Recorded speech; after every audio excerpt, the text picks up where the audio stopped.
Dear student, আজকে তোমাদের সামনে 4 দ্বারা বিভাজ্য হবে কি হবে না সেটা আমরা কিভাবে যাচাই করব। দেখো, ধরো সাপোজ ধরো 21 আছে, 4 দিয়ে যদি ভাগ করি তাহলে কি 4 5 20, ভাগশেষ থেকে যাবে কি 1।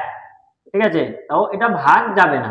ঠিক আছে, 130, 4 দিয়ে যদি ভাগ করি তাহলে কি হবে 4 3 12, 1 নম্বর 10, তো এটাও 4 দিয়ে ভাগ যাবে না।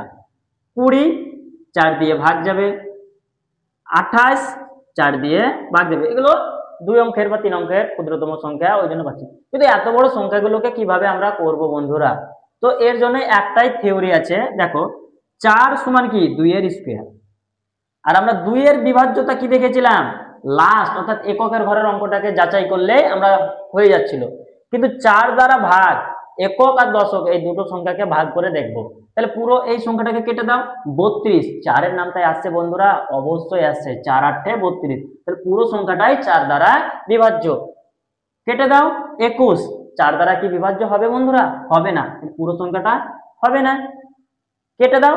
12, 4 দ্বারা কি বিভাজ্য হবে? অবশ্যই হবে, 4 3 12। তাহলে পুরো সংখ্যাটাই 4 দ্বারা বিভাজ্য হবে। এই সংখ্যাটা 4 দ্বারা বিভাজ্য হবে কি হবে না তোমরা কমেন্টে জানাবে।